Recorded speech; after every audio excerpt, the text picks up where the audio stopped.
Okay, live drawing number 15 for drawing right and left. And here we're going to be practicing entirely with the left hand. And I should probably mention the flickering too. That'll go away at around the 3-minute mark, and it's due to the lighting. But I'll talk about figuring out the new recording arrangement a little bit later. Right now, what do we got cooking? We've got shorts. And now you're probably thinking, hold on a minute. You made a video about a rabbit, then you made a video about a bird, and now we're looking at what? Shorts. A pair of shorts. And I don't know, is it even possible to talk about athletic shorts for, what, 9 more minutes? Well, what's that one thing life coaches tell people to do? Self-actualize? Well, I'm about to self-actualize myself into talking about athletic shorts for 9 minutes.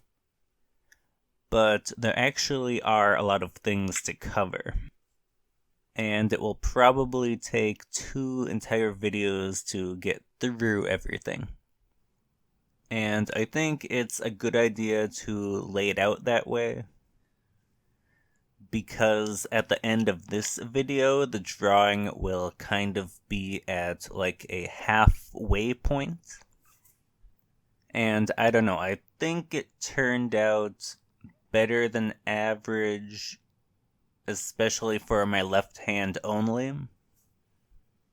And that kind of gets into the thought process of right hand versus left hand, which I've mentioned before in previous videos. And I think I might have mentioned before in previous videos using the word "and" too much. Well, there's still about 8 more minutes to fill here, so we're gonna get a few more ands. And now that the drawing has built up a little bit, I'll talk about what's actually going on in the video. And shortly, that flickering that I mentioned will go away.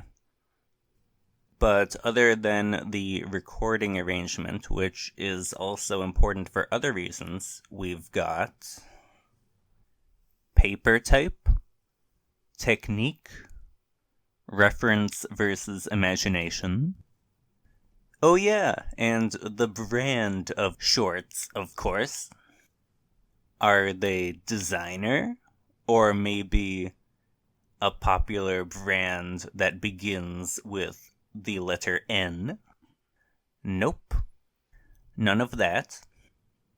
We've got a generic athletic short layout with an elastic waistband that goes to about an inch or 2 away from the belly button. And the length of the shorts would be lower mid-thigh. So not as long as like basketball shorts, which would probably go all the way to the knee.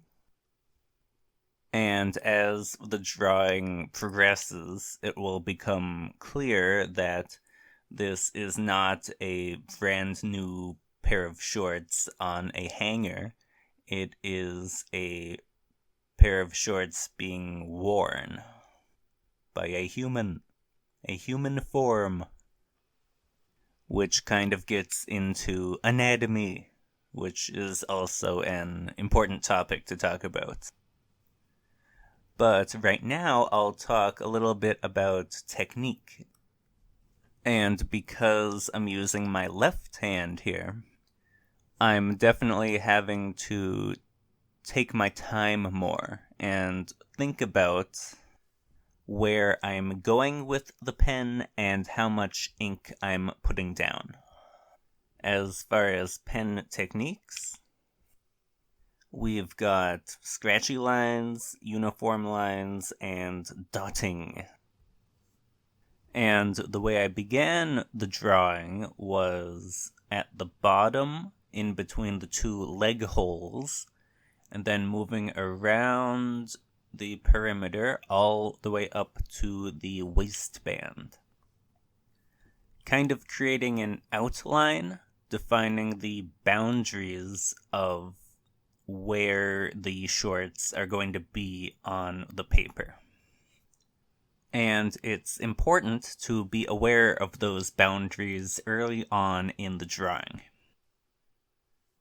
And I've talked before in previous videos about like the economy of a piece of paper, and how if one thing is taking up a lot of room on the paper, in this case the shorts, then there won't be room for things like arms or feet, because we'll be in such a zoomed in view. And a zoomed in view allows for more of a focus on detail.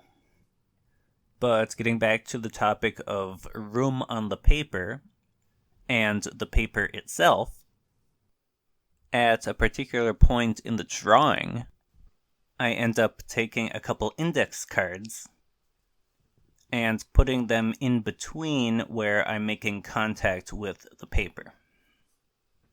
And in the first few minutes, I didn't really realize, but then eventually I'm like, oh no, I'm warping the paper. And there are people who have the, fancy drawing glove to prevent that from happening, but we don't need that. We're doing okay. And I am using plain printer paper, which might be a contributing factor to that warping.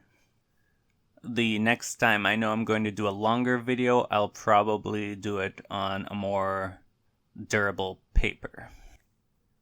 But by the end of part 1 here, I think we've got a pretty good outline going. The only part that's not completely outlined yet are the areas of the shorts where the legs fit in. In part 2, I'll be drawing in a little bit of the upper leg area and a little bit of the beginning of the waist. And hopefully that will give the shorts a bit more depth, rather than them just floating in white space. Another thing I should probably mention that's related to that is the position of the anatomy that's actually wearing the shorts. Here, one of the legs is raised a little bit higher than the other, and that causes the pant leg of one part of the shorts to flip over a little bit. Now, an example of that might be like a lampshade, where the decoration on the top part might be different than looking at it from underneath. Or like how a button-up shirt or a jacket might have a lining, which could be a different color or material. But I'll talk a little bit more about that in part 2. Right now, I want to go over a little bit about the recording arrangement. Now, on camera, it might look identical to the previous 14 practice videos with that metal thing I used to draw on. But in the previous 14 videos, I am actually lying down while I'm drawing. And here I am in a chair. And I'm not sure if I've mentioned it in previous videos, but it's always been a little bit tricky for me to find a comfortable position while drawing. But the big metal thing definitely helps out a lot, and definitely keeps me grounded while drawing. Well, looky there, we're about out of time. Part 2 will be focusing more on shadow, blending, and shading. But that's it for now for live drawing practice video number 15 for drawing right and left.